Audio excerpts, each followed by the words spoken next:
Welcome. Thank you all for being here today. I am Nick Kanoki, the Director of Technology for the Asset Leadership Network, and I am very excited for our ALN Thursday at 3 on Canadian policy today as part of the Advancing Outcomes with Asset Leadership series. You see our panelists here before you, and you will soon see them more. But before we get underway, we just want to thank our patron members, as well as our other organizational members who make programming like this possible with their continued support. So reach out if you're interested in being a 2023 organizational member of the ALN. Especially thank you to Definitive Logic for sponsoring this week of ALN Thursday at 3.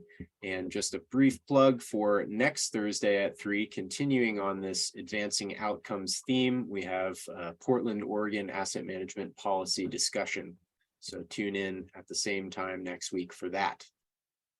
And with that, I would just say if you're out there watching, we would love to hear from you. So please send any comments, questions, or feedback to the chat, or you can use the Q&A function of this Zoom webinar. And with that, Mike Bordenero, Executive Director, welcome. Thank you, Nick. And very excited about the discussion today. And advancing outcomes with asset leadership is the theme for the month. And there's no better way to advance outcomes than with government regulations. And we are very honored to have Chris Chen from Ontario, which is Canada's advanced in asset management over the US.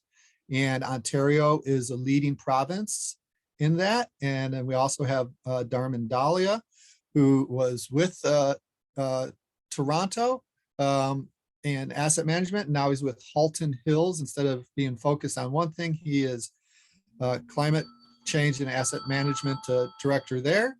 And our very own Jennifer Zach, who is, sorry, should have turned that off. Jennifer Zach, who is a Canadian citizen. She is the CMO of MentorAPM and Uberlytics, sister companies serving the water and wastewater industry, very municipal focused. And she just got back from Toronto where she was visiting a client.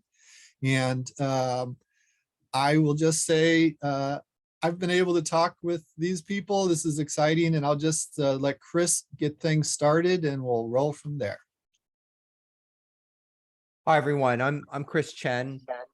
I'm the Executive Director for Asset Management Ontario. And Asset Management Ontario is a nonprofit community of practice whose mission is to build and strengthen asset management capacity across Ontario's public sector. Now, Ontario, I know many of the viewers or ALN's audience are from the US. So Ontario is a province that is about 16 million people. So it's larger than Pennsylvania, smaller than New York State. But it gives you a sense about the size of the province. And there are 444 municipalities in Ontario. Some of these are very, very small, from about a couple of hundred people all the way up to the city of Toronto, which is one of the largest cities and metropolises in North America. And Mike asked me to speak a little bit about what Ontario is doing from a policy perspective around asset management. And I used to work in the Ontario government for both the Ministry of Infrastructure and the Ministry of Municipal Affairs, Ministry of Municipal Affairs and Housing. So I also worked on the asset management planning regulation for municipalities. I'm just going to quickly share a screen. And what I was going to, the way we can start off is I can say a little bit about what's required for municipalities in Ontario, and I can give you a little bit of the backstory, and then hopefully Mike and Jennifer and Dharmen will weigh in as needed or as they'd like to sort of share their thoughts and perspectives. So maybe I'll start a little bit with the story. So in 2011, about 10 or so years ago, in 2011, the province of Ontario passed a the province of Ontario in 2011 initiated a municipal infrastructure strategy. And that was basically saying to municipalities that they would give them significantly more money, but in return for those funds, they wanted asset management plans. And to support municipalities in doing asset management plans, they issued guidance. It was municipalities were not required to follow this guidance. It was called the Building Together Guide, which was issued in 2012, and that was kind of a condition for getting funding from the province. The issue that the province found in doing that was that a lot of municipalities, the practices around asset management, even though the province had issued guidance on how to do asset management plans, was all over the place. And they didn't see any connection between the asset management plans and better infrastructure related outcomes. So that's part of the story here. But part of also the story around infrastructure in Ontario is, or municipal funding of municipal infrastructure in Ontario has to do with all of the same issues that are faced in the US. Not enough money, your infrastructure is deteriorating, and you want to show value for investment. The other problem that the province was trying to deal with in asking municipalities to develop asset management plans had to do with what other people have called the squeaky wheel problem. It's basically, it was the province often faced scenarios where municipalities would say, we really need money because our bridge is falling apart and we need that money right now.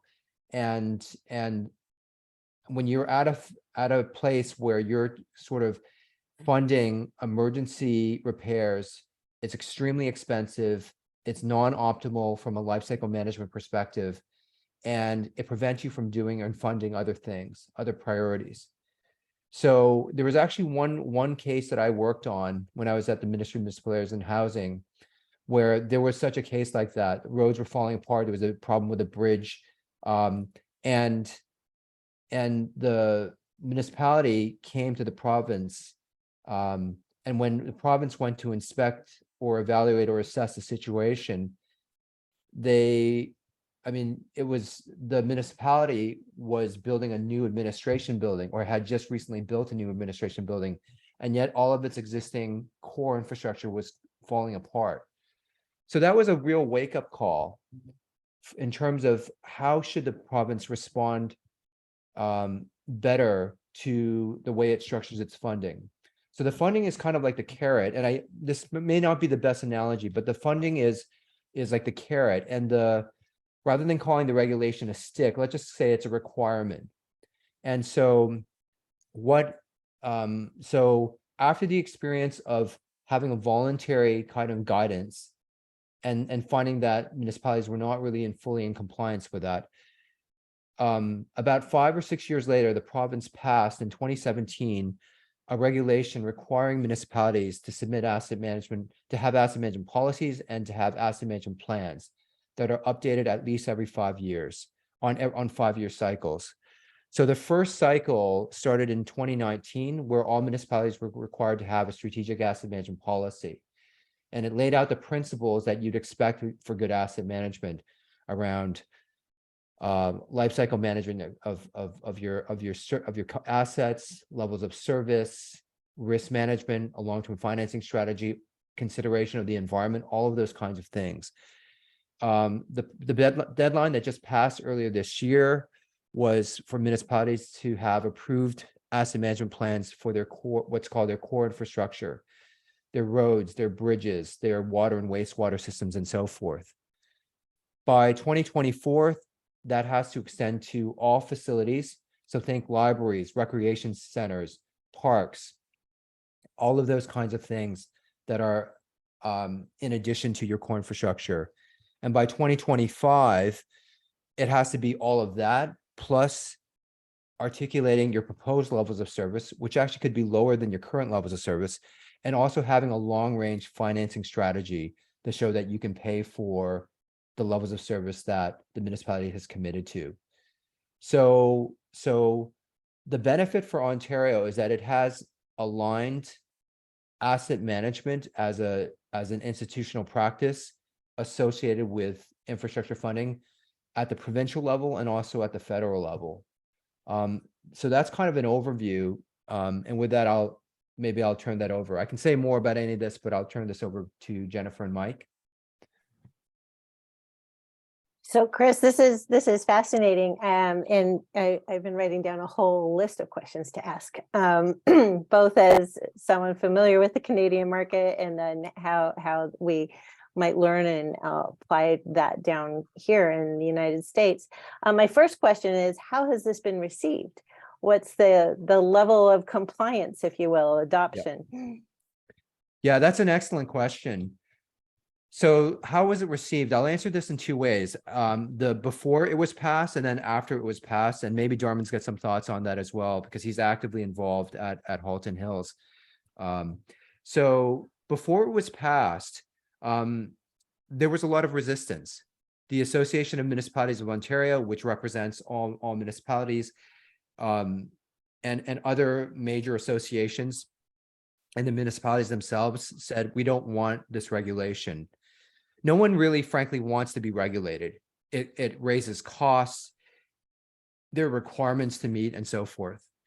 But the second part of the other part of the story in terms of the pre-regulation was that in around 2011, during the government of Premier Dalton McGuinty, it's a Liberal government.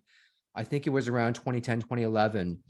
There had been talk or discussions around increased funding for roads and those kinds of major projects. And a lot of the construction associations and municipalities were looking for more money. And the province at the time had a very, very high level of per capita debt. I think it was actually, in terms of bonded or marketable debt, was higher than California's, to give you a sense, just a measure. Wow. So the province actually decided to hold back on some of that spending, and then said instead, we want municipalities to do asset management.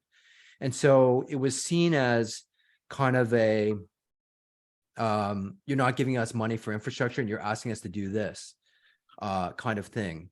After the regulation came into effect in December of 2017, I think you had basically two, maybe three groups of municipalities.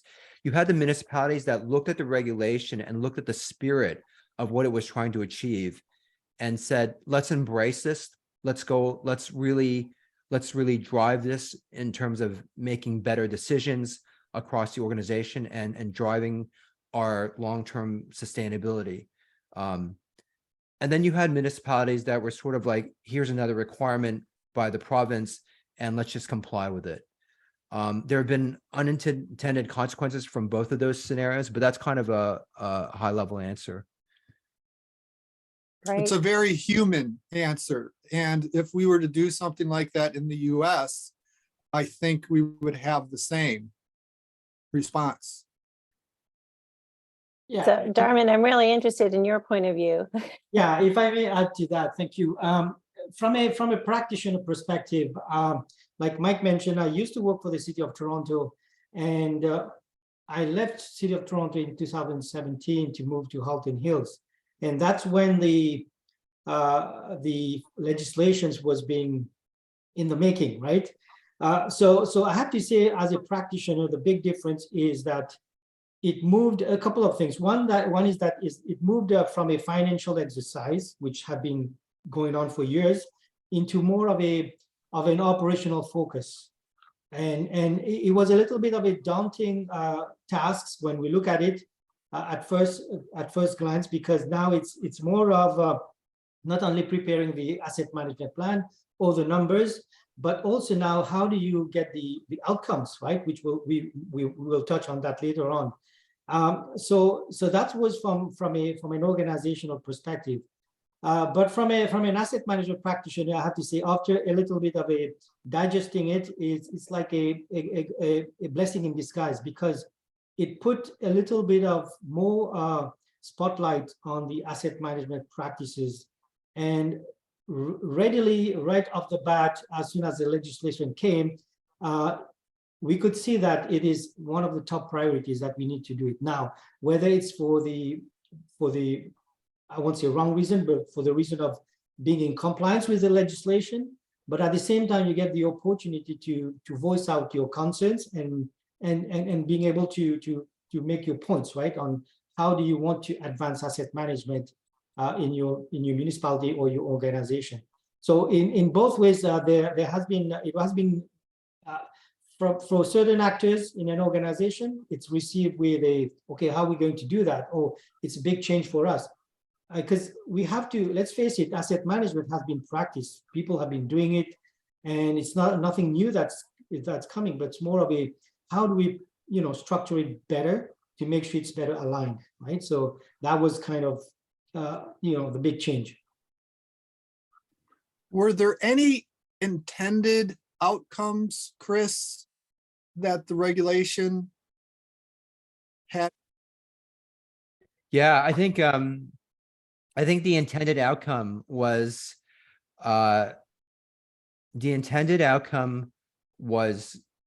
for the infrastructure, the province's infrastructure deficit to decrease. Now, the question about how you measure that deficit is an important one, and it's been subject to different approaches. And it was also hoped that municipalities in Ontario, municipalities are considered to be formally or legally a creature of the province. But it was hoped that municipalities would be able to demonstrate long-range financial sustainability, because most of their spending and expenses are related to capital or infrastructure-related services. So that was the original intent. It's not really quite shaking out that way, but here we are. We're on this journey. And we applaud you for being on the journey, and we respect you and admire you. You're way ahead of us. And all we're talking about here is human reactions, and you're gonna have the full spectrum of human reactions. But the leader in this case is the province of Ontario. And the province of Ontario wanted to establish a culture of asset management to address debt, and saw that regulation is the way to encourage it. And it seems like you're going to have different reactions, but Dharmen, go ahead, Jennifer. Yeah, I was just going to ask, so, you were looking at financial sustainability as an outcome. I'm curious if there was discussion, or if Dharmen, you can comment on the idea of level of service, improved levels of service, actually improved infrastructure. Is that an outcome that is being measured or expected? Yeah, that's if you look at the regulation, it's one of the, we've been given enough time, I would say, like 2-3 years, to be able to come up with those level of service, and how do you measure that, and how much does it cost to provide those level of service. So eventually that will come. So if you look at the legislation, it's been well thought of from my perspective, because it's not just saying, okay, you have to do that now. It's giving you enough time. And with what we like in the policy, in the legislation, is that it starts with that policy. And like you said, Mike, that leadership has to be there, because otherwise it's difficult to get the other things done, right? So going back to Jennifer's question, is measuring those level of service. Yes, the thing about it is that you need to be able to, there's so many challenges. That's why I said it's moving from the financial exercise to being more an operational. And when it becomes operational, Now you start getting questions around being more transparent in terms of interoperability, sharing of data, of information. What does it cost us to provide a level of service? What are the data you would need to measure those level of service? So you get into that sort of quite a lot of things to be done before you even get to actually measuring and costing your level of service.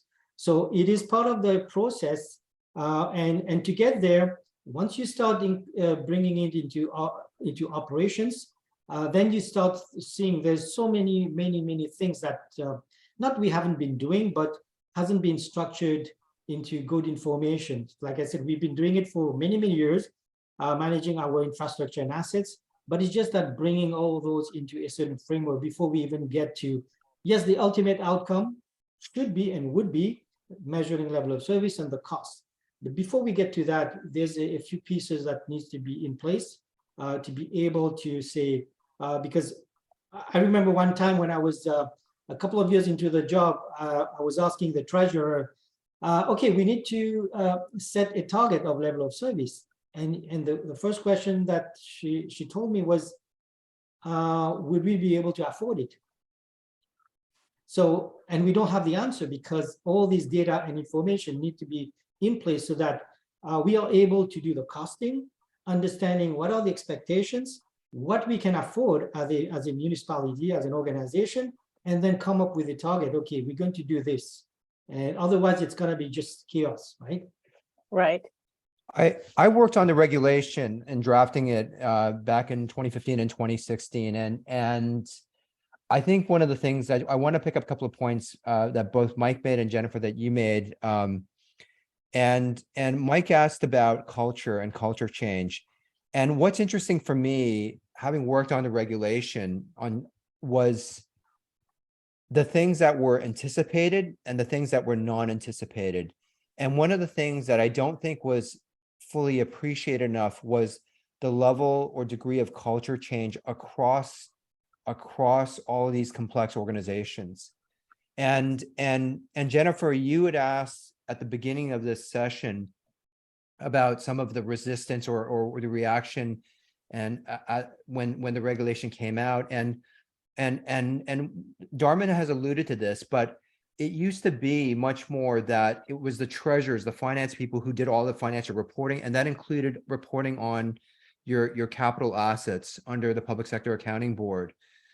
And then it was all the public works people and engineers that would manage the assets and all of the stuff. And they were intersecting but somewhat separate worlds. What asset management has really forced into the conversation is what it means to do asset management as opposed to sort of just managing your infrastructure or assets. And I'm not sure that one of the things that we were not aware enough about was the degree of culture change that was necessary and how long it would take. When we were doing this, and I remember we had drafted, there were previous drafts of the regulation and the timelines were much more aggressive.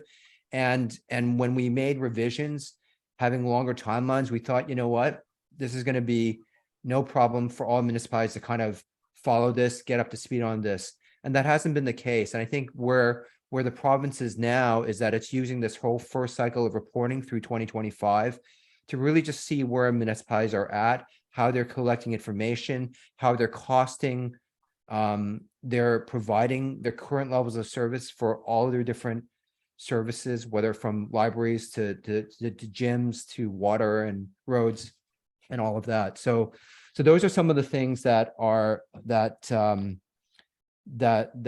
has been interesting to sort of observe. That's very, very interesting, and speaks to just a conversation I had this past week while we were up in Ontario, speaking with some colleagues at an equipment supplier to water and wastewater agencies. We call them agencies down here. I know you don't.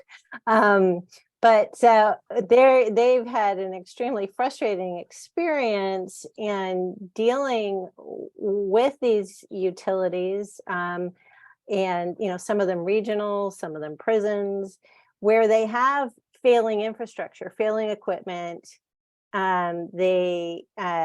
Operators have said, we've got to replace this piece of equipment that's been approved in one circle, and then it's languished in procurement for 11 months. And so they're operating or not operating, they're doing bypasses or whatever.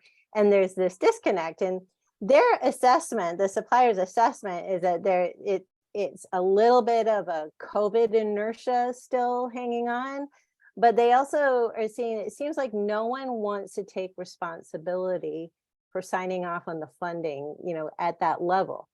And I'm curious if you see this legislation, if this is something, you've observed, and if you see this legislation as being something to help overcome those silos, make that, establish that line of sight from that strategic financial point of view down to, we've got to put a new piece of equipment in our plant here.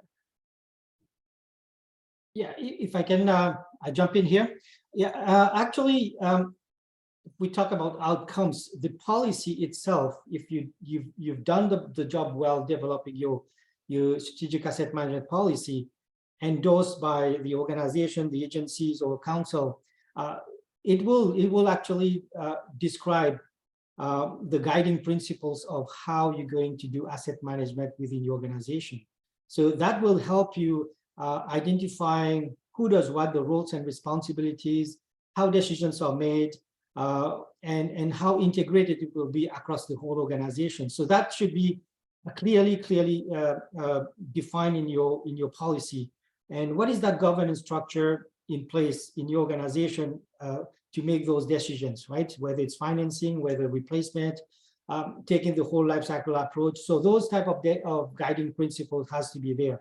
The other one you mentioned about line of sight, having a policy helps to kind of show the commitment from the leadership and making sure that now you can start thinking about the next step. And the next step is usually the strategy. What strategy you want to have in place, and aligning your asset management objectives with your strategic objectives and priorities is the next step, right? So after your policy, and what we've been doing for many years, and the example you explained, Jennifer, is that we've been making decisions, and just right off the bat without understanding the impact on other departments, on the silos, right? So that what we found in currently is with the policy, there's more a streamlined approach. People understand who should do what, and we built our capital planning process, capital budgeting process with this multi-criteria decision making, right? So there's that alignment that comes in play with those guiding principles. Right.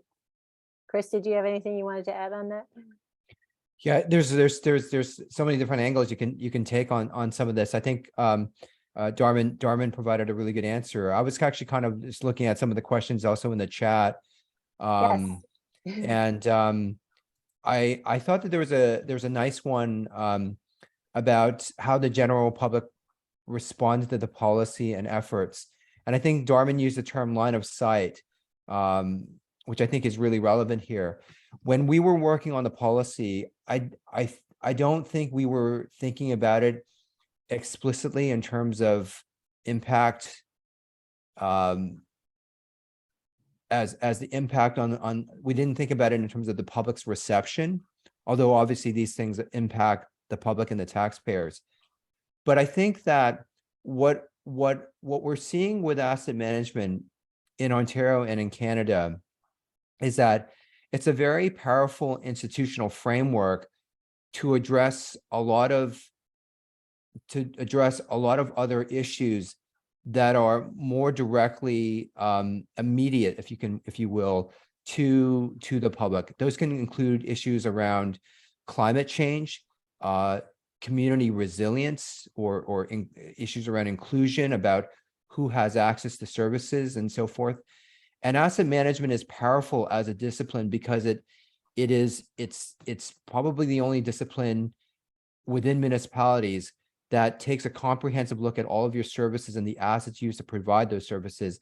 It takes a long view, and it's a very service-focused type of practice, just in terms of establishing line of sight between your services and all the way to your frontline staff managing the assets. So it's a bit of a longish answer to one of the questions here, but I think increasingly the public is learning more about asset management, if only through how municipalities are addressing questions around climate impacts, climate adaptation, climate mitigation, social inclusion, people with medical pre-existing conditions or children or different kinds of groups, if you will. Yes, and Chris, I'm so glad you said that, because it sets me up to say a few things that I was going to talk with you about. You were saying about the reception of the regulation isn't quite what you thought it was. Well, we started a country almost 250 years ago with the idea that all men are created equal, and we are still trying to make that happen.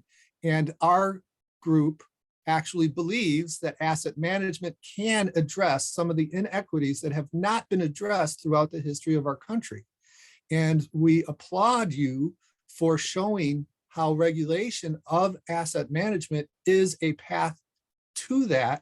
And you're not going to get every municipality to sing Kumbaya with you, but you're getting some, and it is a long haul. And the reason why we have you talking today is because we look to you for leadership to us so that we can maybe replicate and maybe cut through some of the, learn from some of your mistakes and, advance this. So perhaps you can both talk about things that you might have done differently, or not even that you had done differently. What would you advise a state in the United States, it's the equivalent of a province in Canada, if they were going to start a regulation? What would be your advice? I would suggest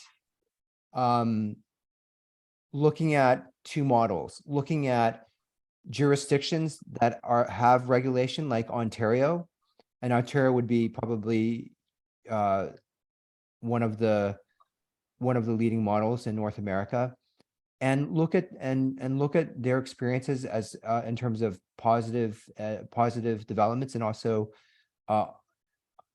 potentially negative developments. I mean, and there are some, and also look at jurisdictions that do not have regulation, have deliberately chosen not to use regulation. And the jurisdiction that comes to mind right now is British Columbia, but that have instead chosen to foster strong communities of practice where it's basically a crowd of the willing, if you will, the municipalities that really want to do this well and supporting each other in doing asset management effectively. And there are some municipalities in Alberta that are also like that, in Manitoba, and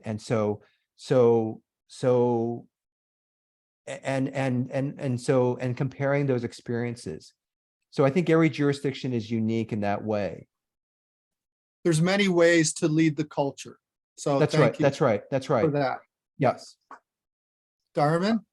Yeah, no, I was also going to mention about Ontario is one of the many provinces in Canada whose asset management regulated. So that is one thing. It doesn't mean you have to wait for a certain regulation. It's good to have. But the other advice I would give is don't do asset management for the wrong reason, right? Like, to get some funding. Don't do it also for compliance. Yes, it has to be done, but do it for the sake of good business practices, good asset management practices. I've seen organizations who go for compliance with ISO. Yes, that will come along. But if you focus on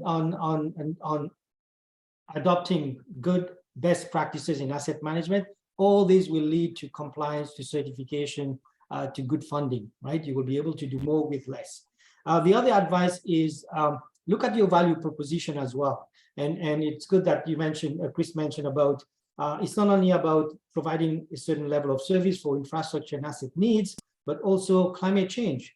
There's a lot to be done on that in that area where our group is both climate change and asset management, and we see a lot of those synergies happening.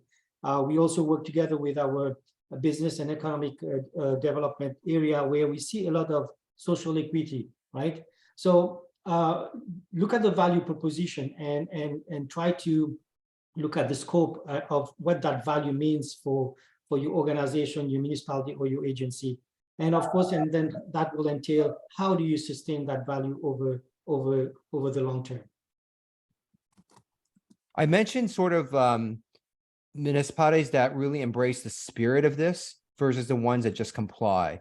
The ones that just comply really focus more on, I need to get this requirement in for funding.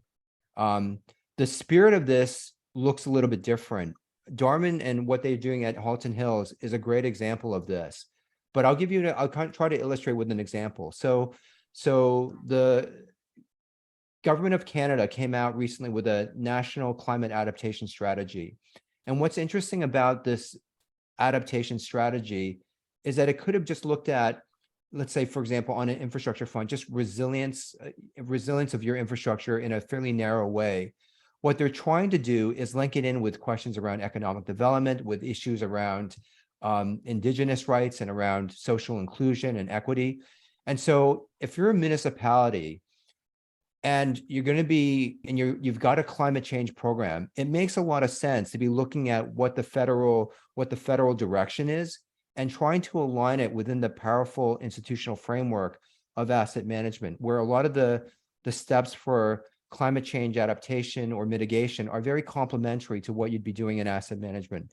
You're identifying issues, you're determining, prioritizing your criticality and risks, and then you're determining optimal actions. So a lot of those are very parallel and complementary types of things. So a question on a slightly different note, just sort of on the practicalities, the administration. So down here, in the water and wastewater sectors, we have state revolving funds that provide funding to utilities and local municipalities and agencies. And there are some state revolving funds that are requiring asset management plans for funding. And some they've been called fiscal sustainability plans as well. But what we've seen is a high variance in the degree of accountability in what those plans actually need to be. Sometimes it's just submitting a plan. There's no review as to whether it's a good plan. No review as to whether the utility actually implements the plan. So just questions around accountability, and those are challenges. How have you thought about that? How have you addressed that? I'd be curious about what Town of Halton Hills does on an individual level, but at a macro level, provincially, that's a weakness, a current weakness of Ontario's approach. It does not have a robust enough mechanism or set of processes around auditing the quality of asset management plans and to what extent the recommendations are being followed. It's like coming up with a plan to run a marathon. I mean, it's you can have a good plan. If you don't do anything in it, then it's just a plan. And so I think that there's room and there have been discussions with the province about to what extent do you start introducing maturity assessments, roadmaps for improvement, ways of assessing the quality of asset management practices. And assessing the quality of an asset management practice is different than just looking at an artifact, which is the asset management plan, Yes. or the policy. So that is a key drawback or weakness of Ontario's regime. And I'm curious to hear more about Dharmen's thoughts at Halton Hills. Yeah, so that's a really good question. And one of the things that I can say, can advise is we could have pulled together an asset management plan within the first year, but that was not the purpose. So we took our time, And actually, our asset management plan went to council earlier this year. And I can tell you it's embedded across the organization. So it's one of the buzzwords that we've been coining around is operationalization of your asset management plan. And this is very important. You don't want just to have a document sitting on the shelf. It has to reflect, and that this is the purpose of the regulation, is how it is being operationalized. And if you look at our asset management, of course, we're not there yet, but that it is very much aligned with our capital planning process, very much aligned with our long-range financial plan, and even we push it even further. Every climate change action that we take, all the capital projects that goes through council are being applied a climate lens, where we see what is the additional cost for climate action that is included in there, and all this comes together. So yes, it has to reflect the reality. Otherwise, it doesn't serve the purpose. If it's, like I said, if it's only just to present a plan where it doesn't reflect the reality of what you're doing actually. And of course, the first few times that you will do it, it will be a big hit, big surprise, because you will start seeing the reality, the big deficit and all that. And the messaging has to be also very important, because it's not about closing the deficit. That will never happen. It's about how do you manage that gap, and how do you make sure that you are able to balance the level of service with the cost and the risks. So all these are things that needs to be embedded within the organization. That's why I say those guiding principles are important, and reinforcing it all the time. One advice I always tell my team is don't become a silo. The asset management team, you should not become a silo. You should be the one that kind of disperse all the information and help people do their job better, because we don't own any assets, we don't operate any of them. So it's those people who own and operate that needs to be, kind of guided along the process.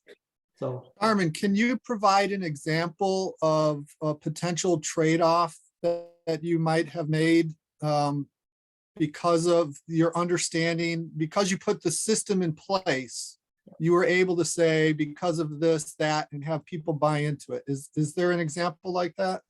The first example, we got quite a few of them. The one I can provide is with our facilities group. For example, I remember it was back in 2019. They were planning to replace all their heat pumps across the building, because it was, from an asset management perspective, it was failing. And we sat down with them and said, okay, let's take a look at, you're not going to replace all of them. Let's take a look at which one are going to be replaced first. So we did an asset management plan for them, actually. And the other layer that was put forward was, are you going to replace it for like? We said, there's an element of climate change. So are you going to look at other options? So the first answer was to me, I remember clearly, was, oh no, it's going to cost too much, and we're never going to get that money. And guess what? Today, at this point when I'm talking to you, it is being implemented, and it went to council. We did what we call a low carbon design brief. We want that building to be a net zero, and also to be able to meet the asset management needs. It cost us $3.4 million more.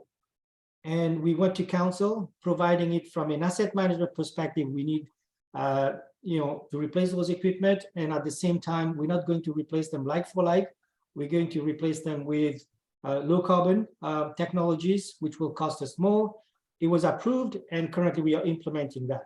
So at the end of the day, remember, an asset management plan is a communication tool that you want to be able to communicate to your to the resident, your community, and your council in a transparent way. This is what you're planning to do. This is what is the best thing to do for the community, not today, but tomorrow, for the other longer generation. And able to provide that information, you may be surprised that it will be well received, right? Just like the example I provided. Excellent, thank you. There's a question that in the chat about how new environmental forces are driven into municipal asset management plans. Dharmen's kind of spoken a little bit about that, and he's I think done some of the most innovative work in that area. One of the ways in which culture change happens is one of the most powerful things is municipalities like to copy each other and they compare each other themselves to each other. So if they see something happening at an adjacent municipality, they often will, if it's working out well, they'll often want to copy that. But I'm raising the point about environmental forces because that was one of those things back in 2016, 2017 that was put into the regulation because it was a top of mind thing, but it wasn't the sort of central issue that climate change has become now, almost like an existential emergency type of issue. And I think that I posted in the chat just one small section of the regulation that mentions climate change. That's the only area it mentions climate change, not because expecting people to want to read some legalese kind of language, but it's because it goes to Jennifer's question around how do you actually enforce this? And right now, there's no way the province doesn't have any teeth. It's sort of, there's no way really to enforce it. So in some ways we're relying on municipalities that are responding to other forces, expectations of residents, for example, about how they're attacking climate issues, to really help drive the conversation forward. So those are some thoughts there. A related thought to the whole climate change thing is what's the role of what's called natural assets or green infrastructure. It's mentioned only in passing in some of the official documents, but it's one of those things that is an area of there still needs to be more knowledge gained around how those interventions would work in replacing certain quote unquote gray infrastructure interventions. But it's an area of real growth, I think, for across the province. I think BC has, or at least some organizations in BC have done a lot about green infrastructure and natural assets and natural asset management. That's absolutely true. That's absolutely true. They've really, through the work of organizations like the David Suzuki Foundation, Municipal Natural Assets Initiative, through a lot of the interests of people at municipalities, they are a leader in that area, and that's where I should Ontario. just clarify that's the province of British Columbia, BC, Canadian shorthand, for some of our listeners who wouldn't recognize that. So I had said we're looking to Canada. And what I didn't say is that the state of Michigan has done more than look to Canada. Michigan Infrastructure Council is a leader in the US. And part of the reason why they are a leader is because they worked with their colleagues in Ontario to understand how to proceed. And I keep threatening about having a program that highlights what Michigan is doing and what Ontario is doing, like either in Detroit in the morning and Windsor in the afternoon or something like that, to focus on that. And Chris, I think they took the route that you were saying about not regulating, but providing a carrot. And they provide training and explain the benefits and are more lending a helping hand than doing the regulation. But I still think that some type of policy, some type of government sanctioned activity is going to be helpful to dynamite people into addressing the continual improvement that we need as a society. Yeah, it's if there is one of the great benefits of what's gone on in Ontario is that I think for most people now, it would be strange to hear that a municipality is getting all this money for infrastructure, whether from the province or from the federal government or even from its taxpayers, and not have an asset management plan. it would almost be like you're not wearing your seatbelt. It doesn't necessarily mean you're a good driver, but there is that kind of floor in terms of a set of standards and expectations. The point about some of the training is important because it's really ties into a broader discussion around for an organization to identify the gaps in its capacity in the way that it makes evidence-informed decisions.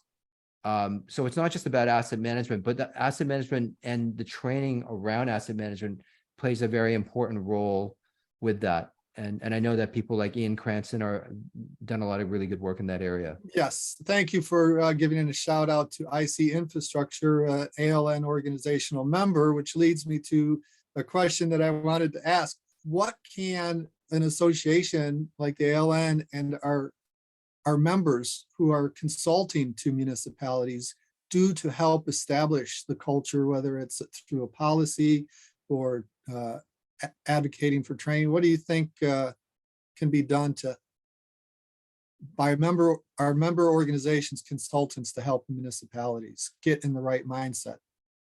I think there's a few things that organizations like ALN can do. I think one of them is they can sort of promote some of the leading practices, the effective or best practices. The second thing they can do is start identifying champions or some of the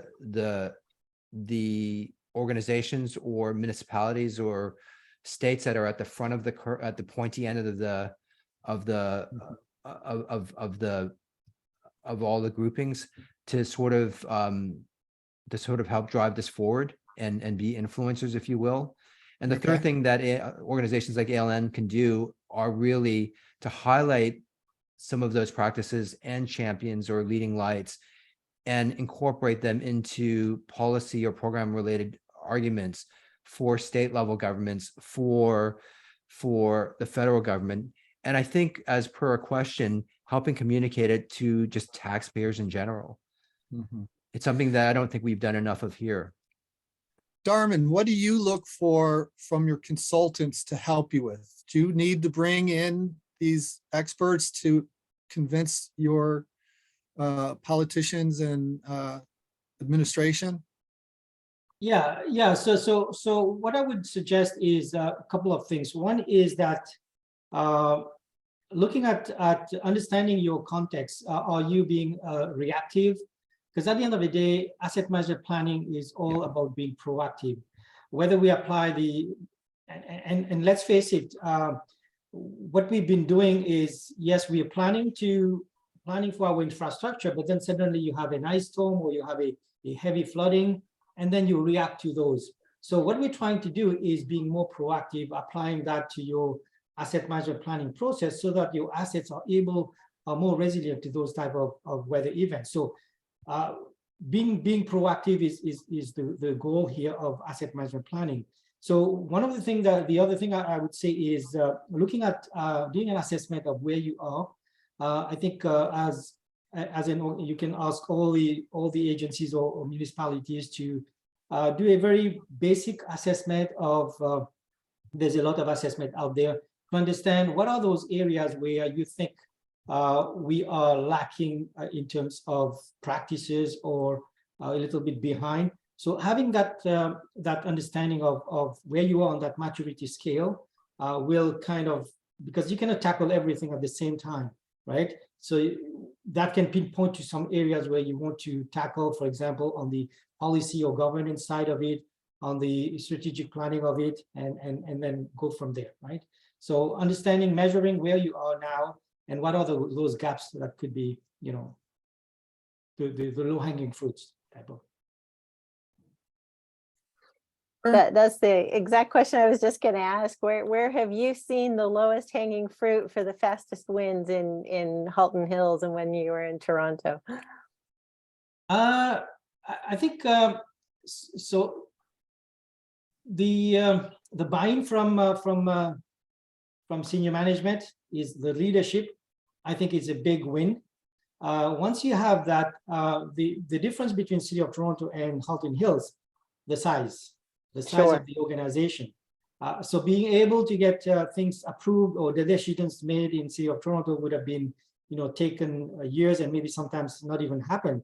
It just get diluted into the other many problems that they face. But at Halton Hills, it's more of a smaller team. It's 60,000 people. So it's smaller council, smaller management team, relatively small, I would say, compared to other municipalities who have hundreds of people. So it's easier to get decisions made. It's easier to pass the message and to educate from the top to the bottom of the organization. So those being able to get everybody on board is that big win. And once you've done that, I would say the weakest link is how do you get I think the people, I won't call them the weakest link. It's if you build a system around the people will be there.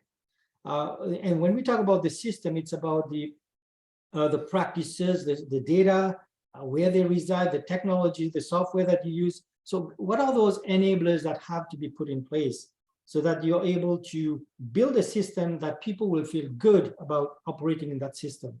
So and this is where we are, I won't say stuck, we are actually dealing with that now, right? Is building that cohesion between how data is collected, shared across the organization, and what are the process and procedures that needs to be in place, and what are the technologies that you need to have in place to be able to make that more efficiently. Great, thank you, Dharmen. Chris Silky. Oh, go ahead, Chris. The point Dharmen's making is actually really important in the sense that, and in the sense that asset management by its nature and when it's practiced well really embodies a systems perspective. And and when you look at sort of the maturity of asset management in Ontario and where it needs to go, where it should go, a lot of the issues it struggles with are people treating the different elements of asset management as almost like discrete kinds of things, not as interconnected Right. levers. And I also wanted just to build on something else that Dharmen said is in terms, and that Mike you asked about in terms of training and capacity building, and the whole being able to benchmark where you are is crucial for that, because through the benchmarking process, the maturity assessment process, you identify what your gaps are as an organization and in terms of your personnel. Yeah, benchmarking, not something everyone loves to do. Right. Right. I don't want to compare myself to somebody else. Right now, I'm happily just existing. So yeah, benchmarking, tremendous opportunity, but has to be sold correctly. And I think that underpins a lot of what we've discussed today, the communication effort that has to happen around it, and establishing lighthouse projects that show the success, that you communicate the value proposition to the broader public in support of it. And so often our infrastructure, which we are all so dependent on as citizens, we take for granted. And so the opportunity to communicate and show the value of asset management, connecting how our infrastructure is managed to how that makes my life better today, is really important. Asset management is about, Jennifer. I don't think we can end this any better than that. Chris Silky had asked the question. He's going to be our speaker next week. So Chris or Dharmen, I want you to join us next week so that you can be in a discussion with one of the leaders of asset management policy in the US, Chris Silky and his colleagues. And you can answer the question about the citizens' response to the regulation. He's very interested in that because they established an asset management policy, and I'm sure he'll be talking about the citizens' reaction to that policy. But we're at the top of the hour. We want to respect everyone's time. And Chris Silky will get you the answer in written form if we don't discuss it next week. And thank you so much, Chris, Chen, and and Dharmen, Dhaliah. This has been exceeded my expectations, and I was really looking forward to it. And you engaged the audience very highly. It's been our biggest attendance in a long time, and everyone stuck around to the very end. So you engaged them. Thank you so much. And Jennifer, Zach, you are the bright star in Asset Leadership Network. Really appreciate your participation. Well, my privilege to join these gentlemen from Canada. Great to be talking about the homeland. And Nick, if you can bring us home. Yep. Okay. Awesome discussion. Thank you everyone for participating live and in the chat. And thank you to our patron members for helping make this program possible, and our other organizational members, so that we can keep doing the newsletter and ALN Thursdays at 3 and summits like this. And we especially are thanking Definitive Logic this week and want to see you all next Thursday at 3 for Portland, Oregon asset management policy discussion. And with that, I think we'll say thank you all and see you next time. Thank you. Thank you. Thank you very much. Bye, everyone. Bye.